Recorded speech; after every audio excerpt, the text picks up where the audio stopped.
Saludos, damas y caballeros. Acaba de comenzar el informativo número 1 de todos los fines de semana, Al Filo. Esta semana, como todas las semanas, importantes recomendaciones. Más que recomendaciones, informaciones. Tenemos con nosotros un invitado de lujo, un abogado letrado, reputado de los tribunales, quien tiene una denuncia, señores, que esto va a temblar.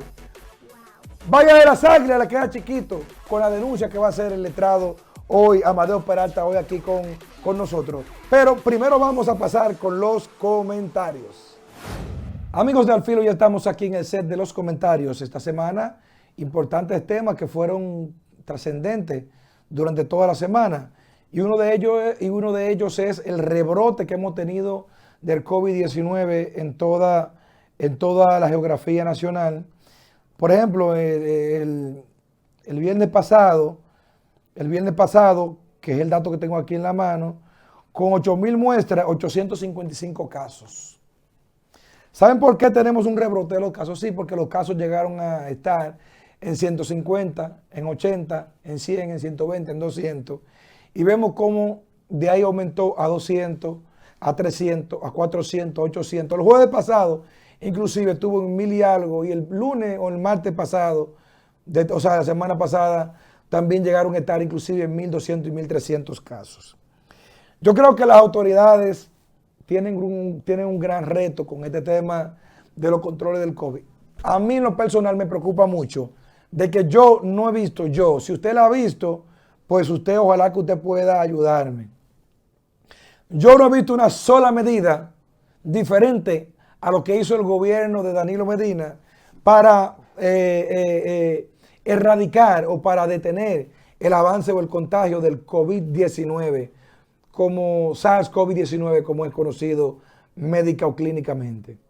Yo no he visto ninguna medida extra, porque duplicar las pruebas de manera constante, como fue uno de los ofrecimientos de campaña del gobierno actual, yo no veo en la práctica que ocurra.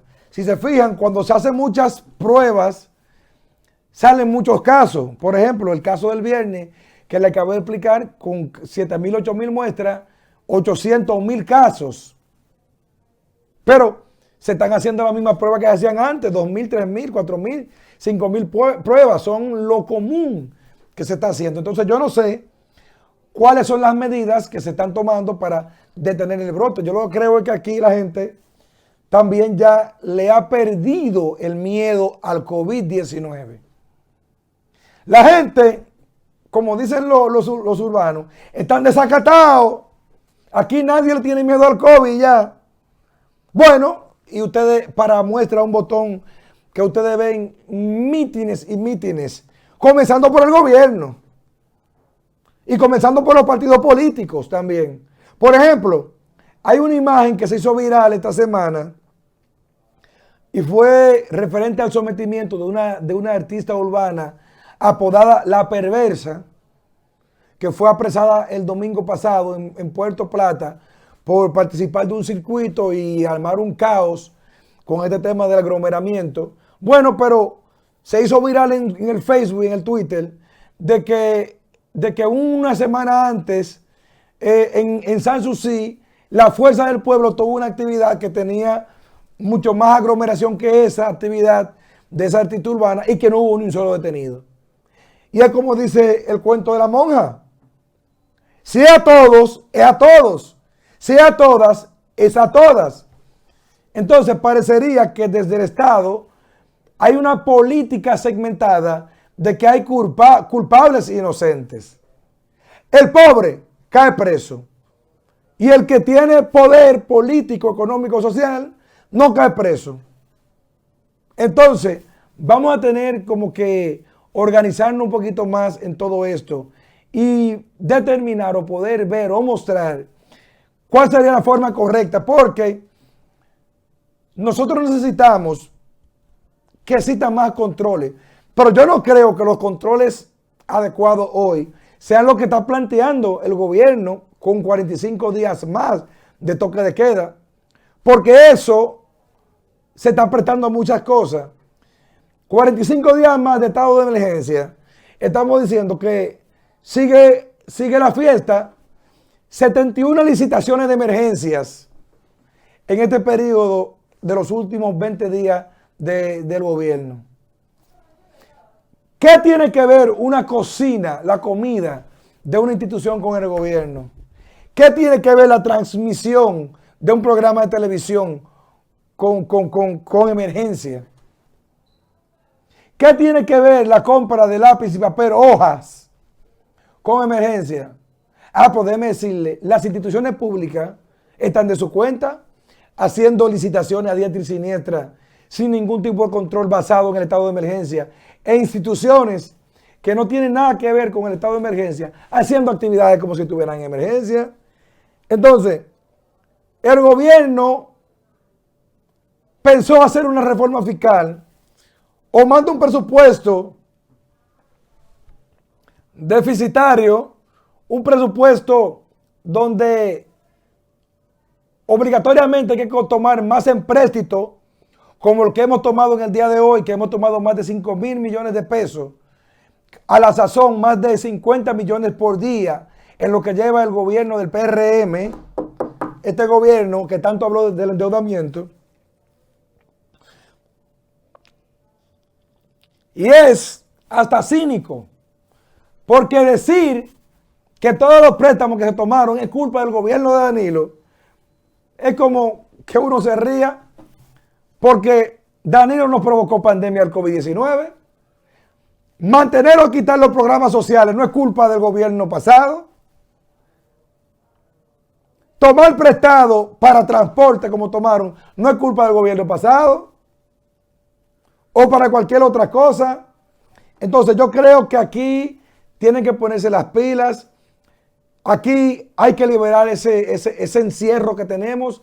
Yo creo que hay que mantener medidas de distanciamiento y todo esto, pero el encierro hay que acabarlo, porque al ritmo que vamos, yo estoy seguro que no vamos a obtener los mejores resultados.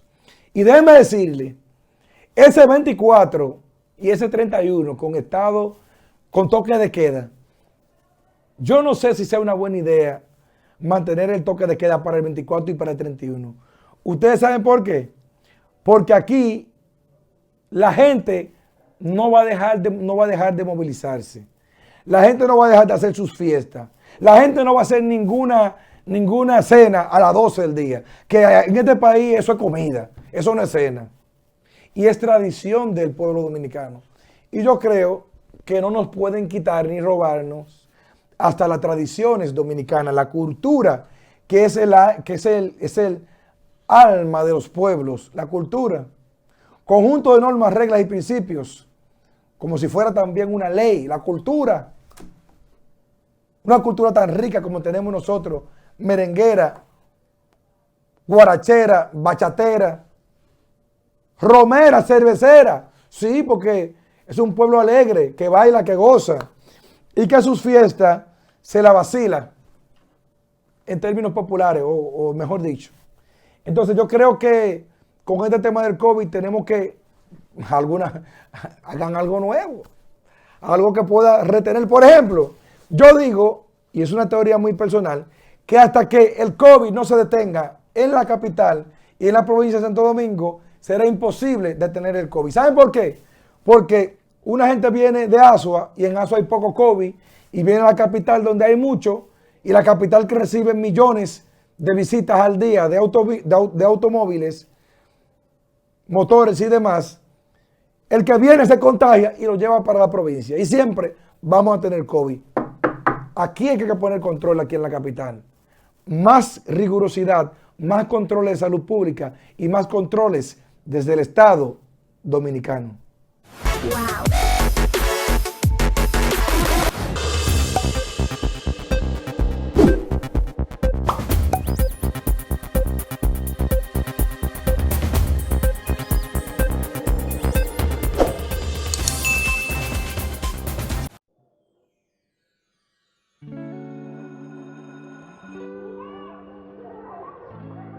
Estimados estudiantes, bienvenidos. Es hora de empezar.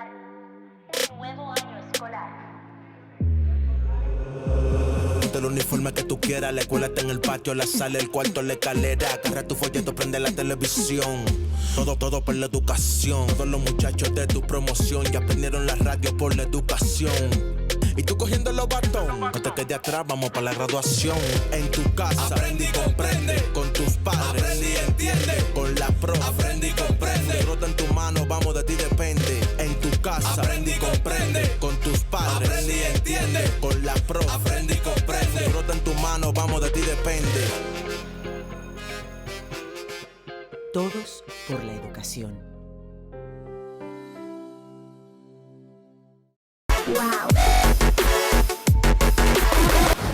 Saludos amigos de Al Filo, ya estamos aquí en el set de las entrevistas o la entrevista.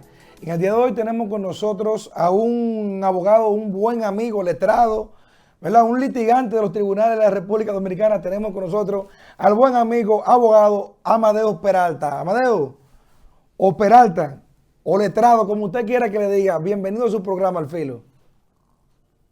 Gracias hermano. Un placer estar aquí contigo y un saludo para todo el que se encuentra en línea en este momento. Sí, para nosotros hoy domingo en la mañana, 11 de la mañana, es un placer tenerte con nosotros y que tú saques de tu tiempo, ¿verdad? Que estás compartiendo con la familia para poder explicar al pueblo dominicano temas que son de interés nacional, como yo sé que son lo que tú no tienes. Amadeo, en los últimos días hemos visto en los medios de comunicación, en la palestra pública, hemos visto marchas, hemos visto caravanas, piquetes y también declaraciones, inclusive hasta ofrecimiento de sometimiento contra tu persona como figura, como abogado. ¿A qué se debe todo esto y qué es lo que está ocurriendo? Explícale a la población, al público de Al Filo.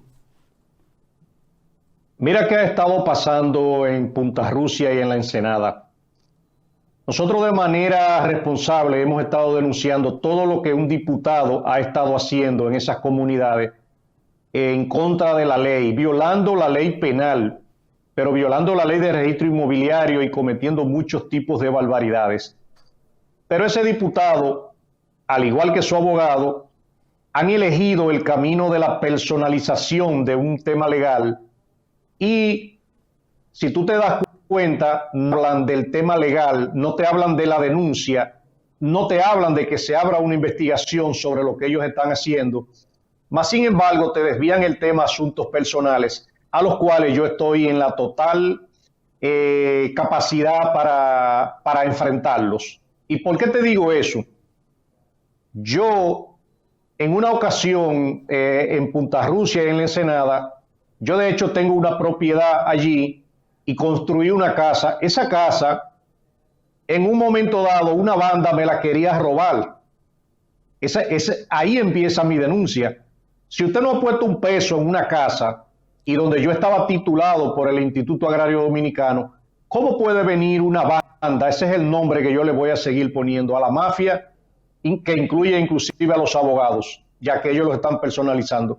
Si usted no ha puesto un peso en una casa, ¿cómo usted viene a pretenderle que, por ejemplo, en aquel momento, pero ahora está sucediendo con muchos casos, mi casa era de ellos? Entonces, yo enfrenté esa banda, nos fuimos donde quiera, pero esa banda casi siempre tiene arraigos en el área de la justicia. En un momento dado, inclusive, y de manera olímpica, a mí me condenaron supuestamente por violación de propiedad, donde yo tenía cerca de 15 años con una residencia en Puerto Plata. ¿Y cómo ocurrió eso, Amadeo? ¿Cómo ocurrió eso? ¿Cómo lograron una condena en contra de un titulado en este caso?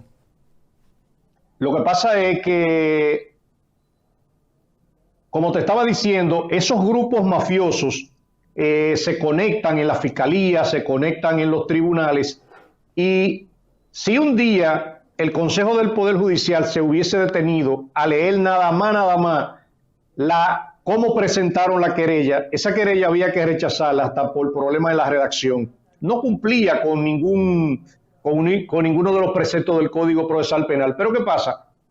En aquel momento me hicieron una condena.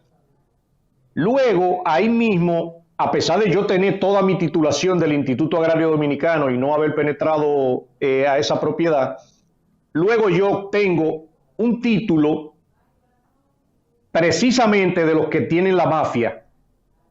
Tuve que dar 7 millones de pesos al grupo y titularme como ellos están. Pero también yo deslindé mi propiedad. Ahora, ¿qué sucedió? El Tribunal Constitucional posteriormente revocó la sentencia que me condenó porque comprobó que yo no he violado propiedad de nadie, que eso se trata de mi casa. ¿Y te devolvieron tu cuarto entonces, la mafia? No, no me lo devolvieron todavía. Entonces ¿qué sigue sucediendo?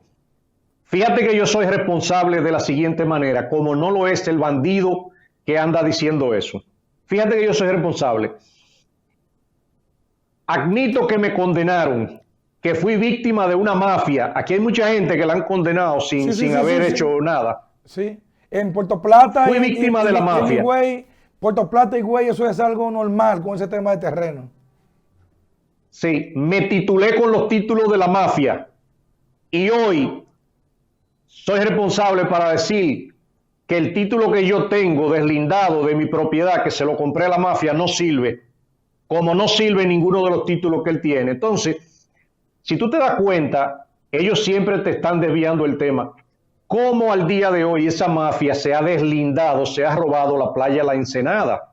O sea, la Procuraduría General de la República, vamos a ver, la Dirección de Medio Ambiente. Vamos a ver un momentico, porque usted me puso un ejemplo de una casa en la playa. O sea, una casa en la playa y que usted está cerca de la playa y que tiene una casita, porque hay gente que está equivocado, creen que todo el que tiene una casa en la playa es multimillonario. Usted puede tener algo humildemente, ¿verdad? Para usted ir de fin de semana o con la familia, como sea.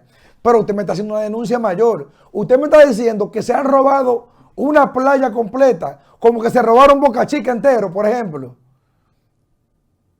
¿O estoy equivocado? ¿Se robaron una playa completa? Se robaron una playa completa. No se robaron aquí en la capital un sitio que le llaman Los Tres Brazos, un barrio entero. No se lo robaron. Ah, sí, claro que sí, sí. Bueno, eso es no se robaron. La mafia no se han robado a Bahía de las Águilas y eso se le cayó. Sí, claro, sí. ¿Verdad que sí? Entonces, ¿qué sigue sucediendo?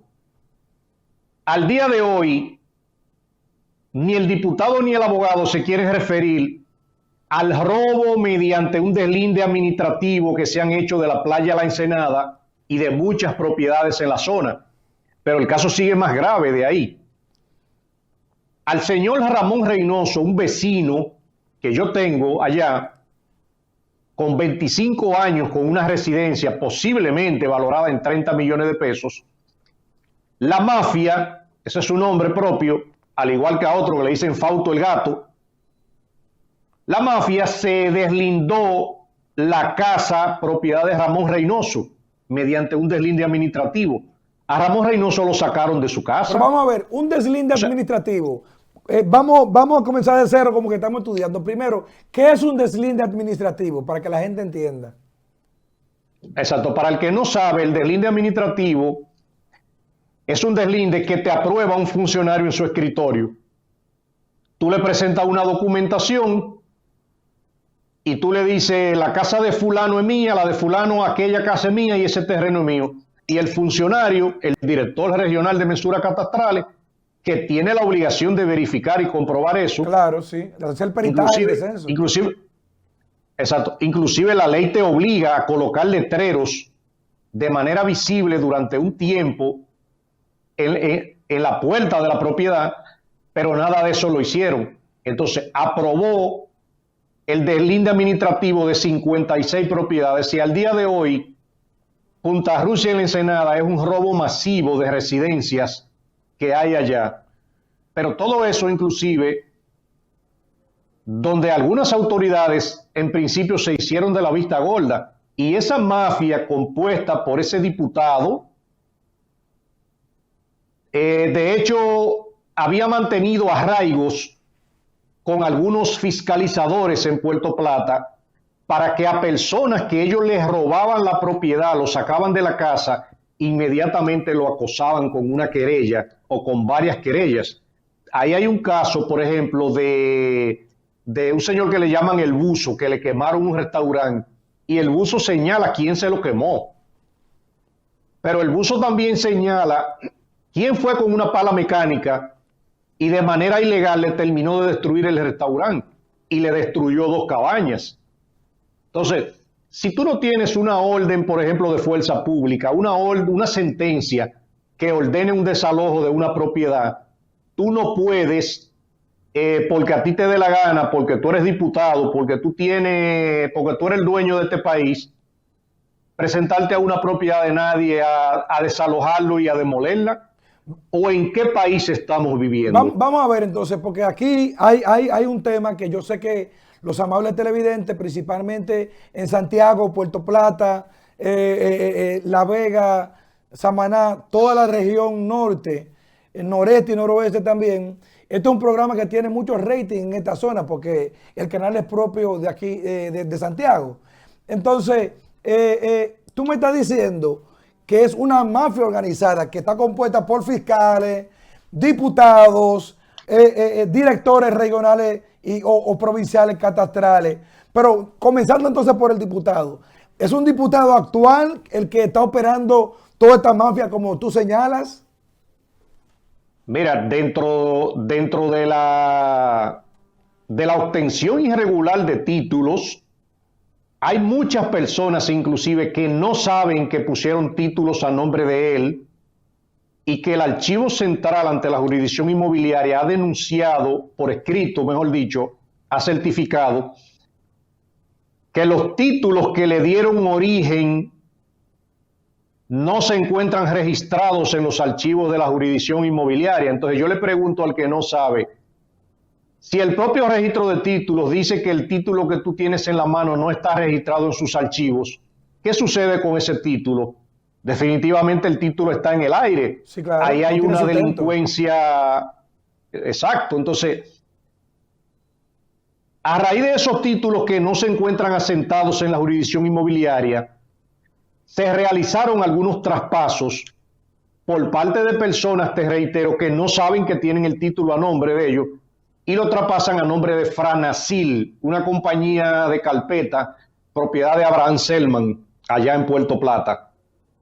Pero con los títulos traspasados a nombre de Abraham Selman, hacen algunos traspasos también a nombre del diputado Gregorio Domínguez Domínguez y de su esposa Idalisa Núñez y de otras personas, y de manera administrativa, o sea, en un escritorio, comienzan a repartirse las casas y los terrenos de todo el que tiene una propiedad en Punta Rusia, en la Ensenada. Y eso es... Sí, lo que pasa es que la denuncia es grave, Tú me estás diciendo entonces que una compañía de carpeta es una compañía que no está operando realmente, sino que se obtuvo o se compró simplemente para realizar una transacción.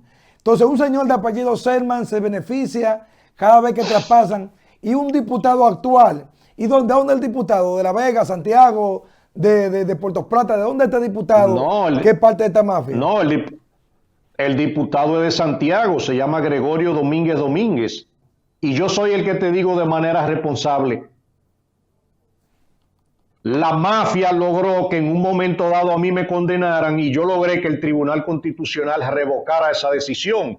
Ahora, ¿qué sucede? Ese diputado, y ojalá que mucha gente se motive, al igual que lo hago yo de manera responsable, ese diputado tiene que explicarle a los otros compañeros de él y a la comunidad de Santiago por qué él estuvo en la cárcel de La Victoria, a qué se debió su permanencia en La Victoria, cómo logró salir, un diputado actual, a quién estafó. Un diputado actual que estaba preso en La Victoria y es diputado. Sí. Pero diputado del PLD, del PRM, del Partido Reformista, ¿de qué partido es este diputado? Él viene del Partido Reformista, pero en la alianza ahora pertenece al PRM.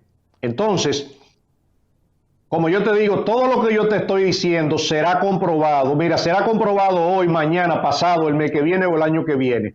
Entonces, en Santiago inclusive, a mí me llaman personas que lo han estafado, que hay una comunidad que se llama Gregorio, otra se llama Tiburcio, otra se llama Rancho Manuel, en Estero Hondo también, en donde ese diputado anda acabando con esa población.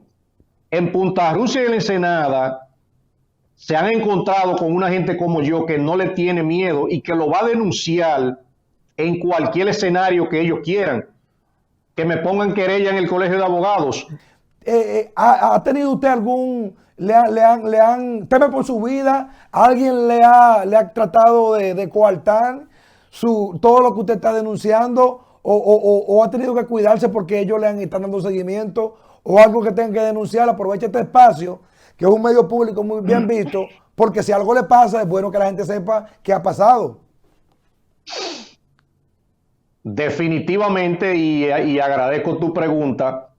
Cualquier cosa que a mí me pase, el diputado Gregorio Domínguez, alias Fausto el Gato, allá en Santiago, tendrá que responder por mi integridad, por mi vida, al igual que lo ha de hacer la compañía Franasil, presidida por Abraham Selman y muchos de sus secuaces. Fíjate que te lo digo de manera responsable. El hecho de que ellos estén sus drones y vigilando mi visita o mi permanencia, eso a mí no me intimida. O sea, yo estoy hablando con la verdad, con el derecho y con la razón.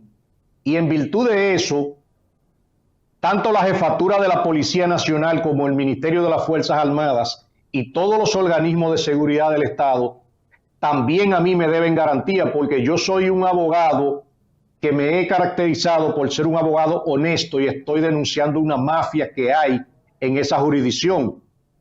Y el hecho de que a mí intenten intimidarme, pierden su tiempo. El hecho de que Gregorio Domínguez haya utilizado los ataques personales en mi contra, está perdiendo su tiempo, porque yo soy más responsable que él y que su abogado. Letrado, vamos a aprovechar, sí, porque no podemos desaprovechar su sapiencia, conocimiento del derecho y todo esto en este programa.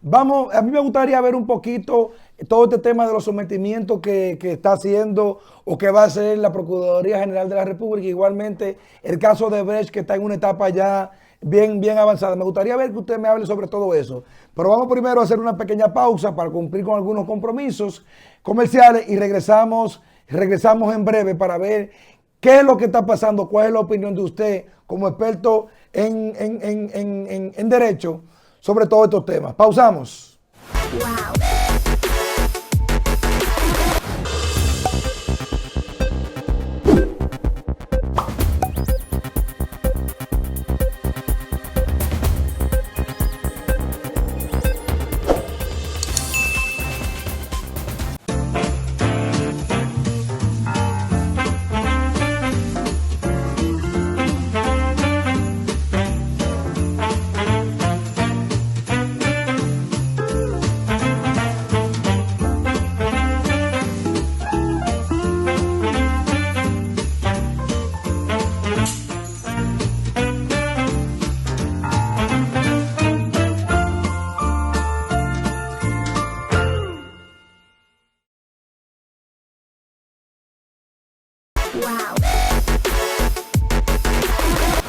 Continuamos.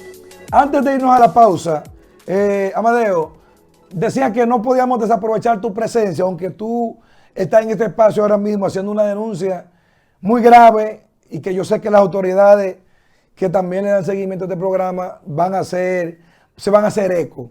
Pero me gustaría ver tu opinión referente a los sometimientos que se están haciendo a través de la Procuraduría. Hemos visto cómo la Procuraduría General de la República ha llamado o ha citado tanto funcionarios actuales del PRM como exfuncionarios del PLD para conocer supuestos casos de corrupción, ya sea por declaración jurada de bienes o por otros ilícitos. ¿Cómo tú ves todo esto?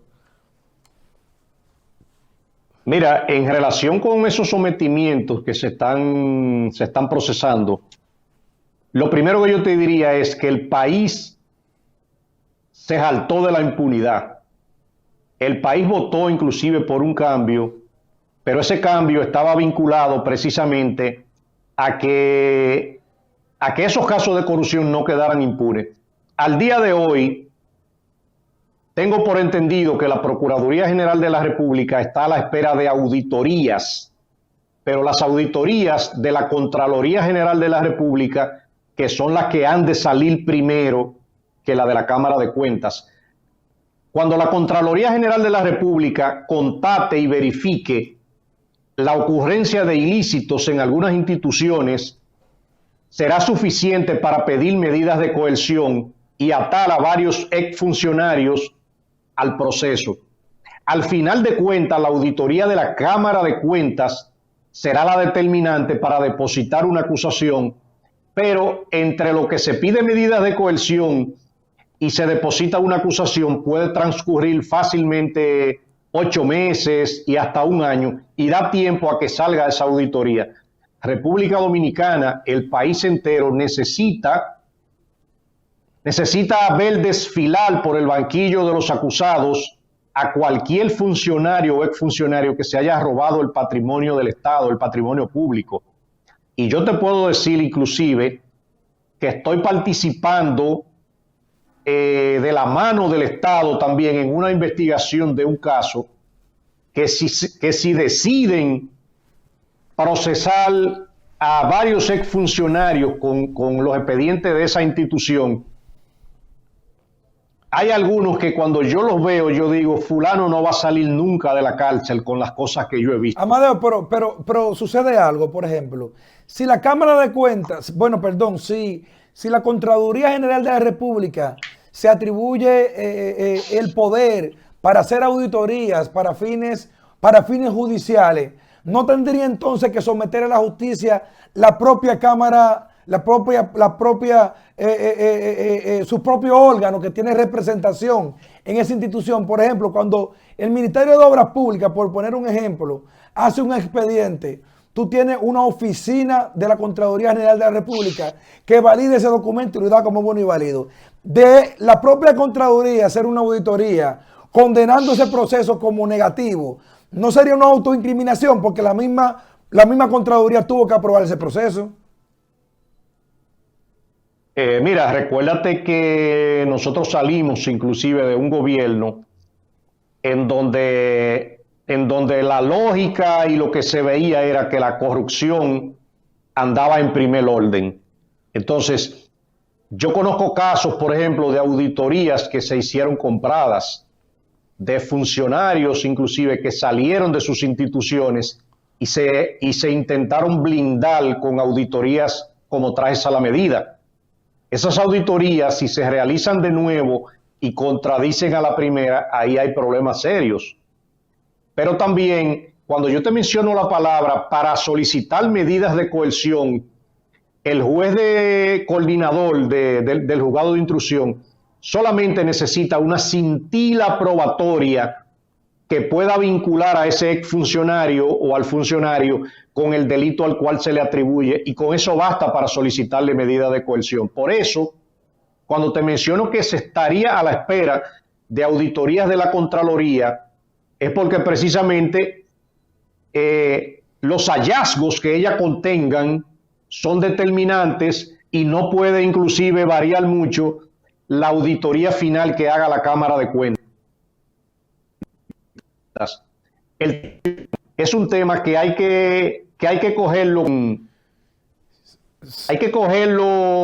con cierto detenimiento, cierta pausa, porque no se pueden cometer errores al momento de procesar un expediente. Justamente, lo que pasa es que yo duré mucho tiempo trabajando en el Estado. Yo trabajé en unos 4 o 5 instituciones del Estado, y por el conocimiento de causa, yo sé que es muy difícil la probatoria de un delito de corrupción en función del mismo esquema de participación de la legislación que tenemos. Además que la Cámara de Cuentas es el órgano, ¿verdad?, es llamado a hacer una auditoría y de encontrar hallazgos, entonces hacer un sometimiento ante el PECA y que el PECA pues pueda actuar en nombre del Estado y someter. Pero yo no veo jurídica ni legalmente cómo la Contraloría General de la República, que es parte del proceso, puede ser juez y parte, porque entonces yo como comunicador, yo como sociedad civil o como miembro de un partido opositor, como lo quieran ver, estaría viendo entonces que aquí vamos a una santa inquisición donde tú no tienes realmente, donde tú no tendrías la oportunidad de defenderte. Un expediente que se hace en el Estado, todos los expedientes que se hacen en el Estado, quien lo aprueba de si está correcto o no está correcto, se llama Contraloría General de la República. Y la Contraloría General de la República, al igual que un médico, al igual que otros peritos, es un perito en un área, y cada vez que da una sentencia de un perito, tú sabes más que yo de esto, tú sabes que tiene fuerza de ley, es un perito, ¿verdad? Tiene fuerza de ley. Entonces, cuando un departamento de Contraloría certifica que algo está bien, ¿cómo la misma Contraloría luego va a certificar que está mal? Explícame esta parte jurídica, porque yo sé que la gente está muy interesada en el tema.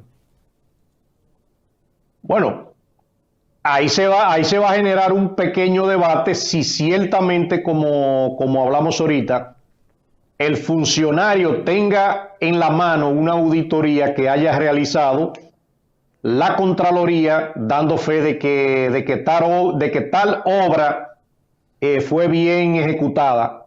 Eso sería un tema. Ahora, si no tiene eso y la Contraloría ahora certifica que la obra fue mal ejecutada, que se robaron los cuartos, o que no gastaron lo que se presupuestó o varias situaciones en el tema, el funcionario como quiera estuviera en graves aprietos. Solamente otra auditoría puede poner en duda a una primera auditoría que se haga. Ahí va a entrar un debate. Si el funcionario tiene la auditoría que le da como bueno y válido, se va a salvar. Pero cuando haya otra auditoría que contravenga esa situación, va a tener problemas. Amadeo, al final de cuentas te dije ahorita. Sí, y no podría verse todo esto como un populismo penal y como una persecución política, porque es evidente que aquí hay una contraposición de poderes para determinar quién es el órgano que le corresponde o no llevar el control sobre expedientes. Y con relación a todos estos sometimientos que se están haciendo por supuesto enriquecimiento o lavado de activos con la declaración jurada, donde por ejemplo en esta semana ha sido ya de anuncios públicos, por ejemplo, como el caso de Kimberly Tavera y otros exfuncionarios también que han sido citados ya 4 o 5 veces para ver si se han enriquecido o no ilícitamente. Mira, si cualquier ciudadano estudiara la ley de declaración jurada de bienes, se daría cuenta el que ahí hay sanciones de hasta 10 años de prisión para cuando una persona falsea la realidad de su declaración jurada y de su patrimonio. Entonces, ¿qué es lo que hace el Ministerio Público muchas veces? Compara entre las acciones que tiene a nivel de cámaras de comercio, bienes inmuebles, le hace fincas, casas, residencias, apartamentos, pero también te compara los vehículos que tengas, pero también te compara el dinero que tú tengas en bancos, en certificado financiero, a plazo fijo, de todas las maneras. Entonces, entre el sueldo que tú ganas, entre lo que tú declaraste y esa diferencia patrimonial, tú eres sujeto de investigación. Eso es lo que la Procuraduría está investigando, si cada funcionario declaró correctamente o no dentro de su declaración jurada, y de no hacerlo, hay un delito que se llama enriquecimiento ilícito, previsto en la ley de lavado de activos, el cual le es imputable a todos esos funcionarios, como también el falseo de información, la evasión fiscal. Son muchos delitos que le son pasibles a un funcionario saliente o actual por falsear la declaración.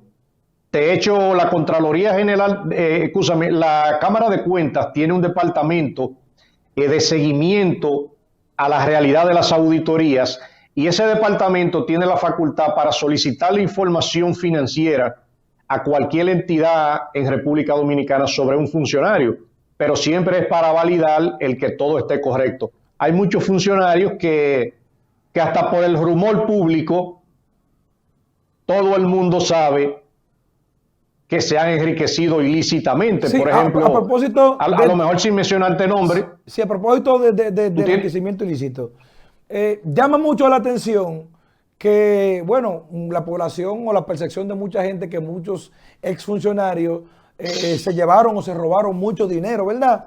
Es la percepción de mucha gente. Pero también es la percepción de mucha gente que muchos nuevos funcionarios han entrado con mucho, pero con mucho dinero, inclusive declarado mucho más dinero que lo que supuestamente se habrían robado. ¿Qué pasaría entonces con todo esto? Con todas estas personas, por ejemplo, una gente que declare 1.000 millones de pesos sin haber pagado los impuestos, o viceversa, alguien que estuvo en el Estado y declare 1.000 millones de pesos sin tener la justificación para ellos. Para eso, la propia Cámara de Cuentas tiene ese departamento para investigar esa realidad e inmediatamente compruebe cualquier situación que pase, tiene la facultad constitucional de enviarlo a la Procuraduría General de la República para fines de concluir con una segunda investigación y un sometimiento a la justicia. Un funcionario, por ejemplo, que acabe de llegar y declare un patrimonio excesivo que no tiene, y mucha gente sabe si tiene o no tiene ese patrimonio, puede denunciarlo, pero también el propio órgano rector puede mandar esa información a la Dirección General de Impuestos Internos y validar si esa información es correcta. ¿Y por qué ese funcionario hoy declara que tiene 800 millones de pesos en su haber y anteriormente el mes pasado no lo tenía? ¿De dónde lo sacó? En materia financiera, en materia de ocultación de bienes, casi la mayoría de esas cosas se pueden saber, pero también es importante que todas las personas que están viendo este programa sepan que la ley de lavado de activos es una ley muy peligrosa no solamente para el funcionario, sino también para cualquier persona que sea cómplice, que sea testaferro, que sea prestanombre o que se preste a ocultar bienes o a prestar bienes para dedicarlo al lavado de activos. Y cualquiera por esa ley de lavado de activos coge hasta 20 años de prisión. Esa ley siempre es bueno que cualquier persona que maneje dinero, que tenga cualquier negocio, que la descargue de Google y que la lea. Esa ley es bien complicada y será muy complicada para los funcionarios y los exfuncionarios salientes siempre que se dediquen a robarse el erario público. Amadeo, finalmente ya para concluir, caso de Brecht, vemos en una etapa ya final, se podría decir, ¿verdad? Se podría decir, todo el mundo es inocente. En función de tu conocimiento jurídico, ¿qué es lo que ha pasado con este tema, caso de Brecht? Porque todo el mundo es inocente. El único culpable fue Jean Alain de someterlo y nadie que está preso, o que, bueno, preso no, nadie que está encartado en este proceso aparentemente hizo absolutamente nada. ¿Cuál es tu opinión sobre todo esto? Mira cuál es la situación con el caso de Brecht. Yo fui el único abogado que en su momento valientemente se atrevió a decir cuando comenzó el caso de Brecht que ese caso nació muerto frente al Código Procesal Penal. Algunos periodistas me preguntaban, pero doctor, ¿y ese señalamiento? Y yo le decía, ese caso no va para ninguna parte, porque el Código Procesal Penal no tiene dentro de sus estipulaciones aceptar delaciones premiadas, ni aceptar una confesión de una persona que se encuentre fuera del país diciendo... A mí me parece que cuando me aprobaron el préstamo, yo creo que me lo aprobaron rápido. Porque Amadeo tuvo una vez yo hablé, exacto, porque una vez yo hablé con fulano y yo vi que él entró y después eso se aprobó.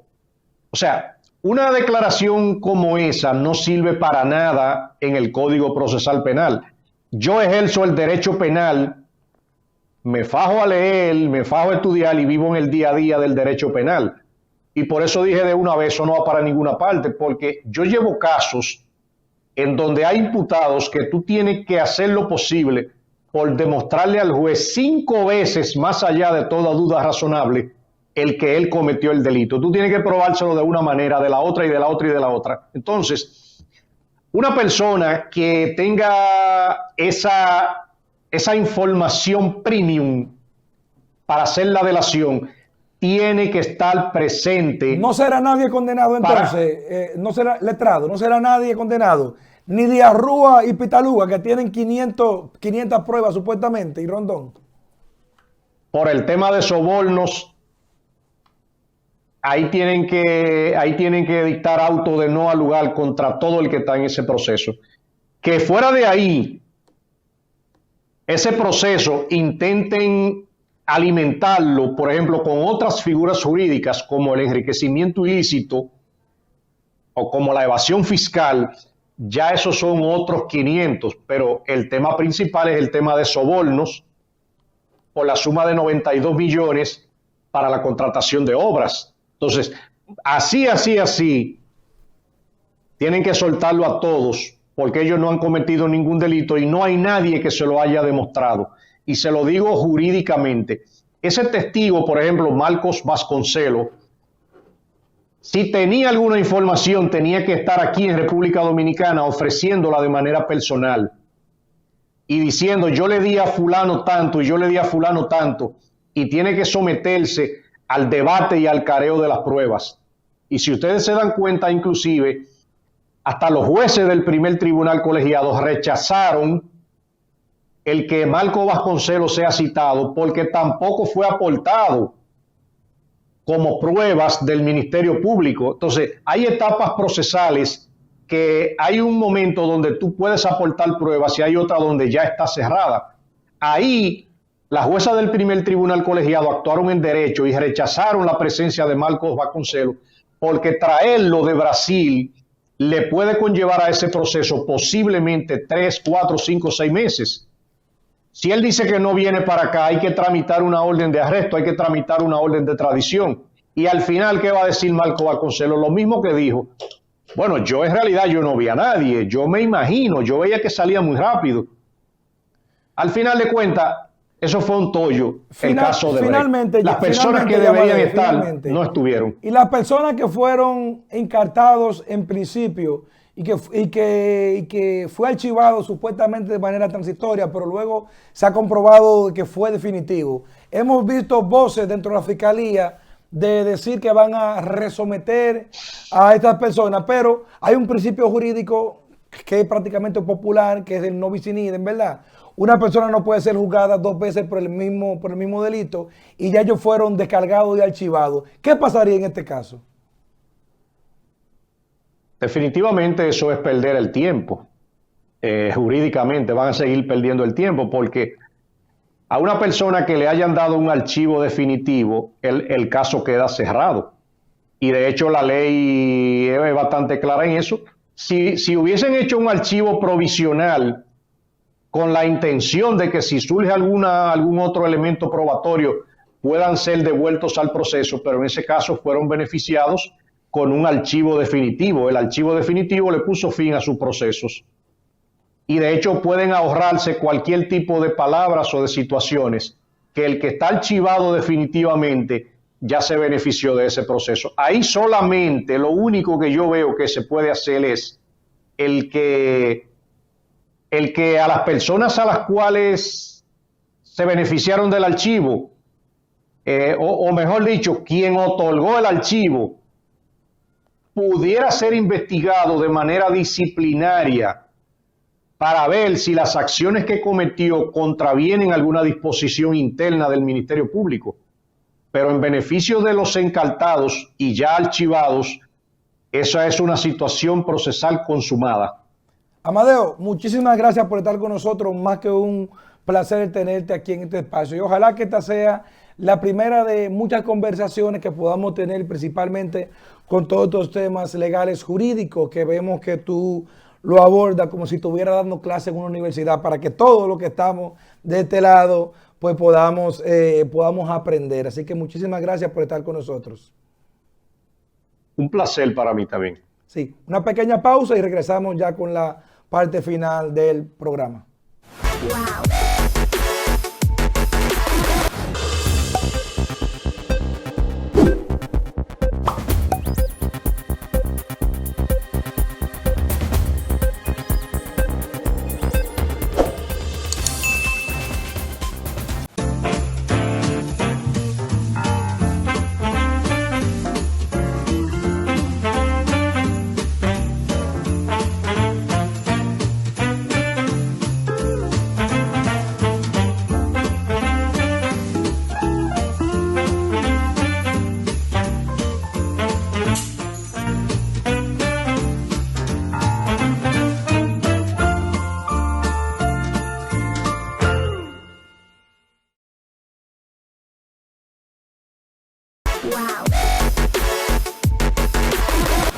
Amigos, muchas gracias por quedarse con nosotros durante toda una hora. Para nosotros la producción de este programa, más que un honor que ustedes nos prefieran, domingo en la mañana. Será pues hasta la próxima en otra nueva entrega de su programa Al Filo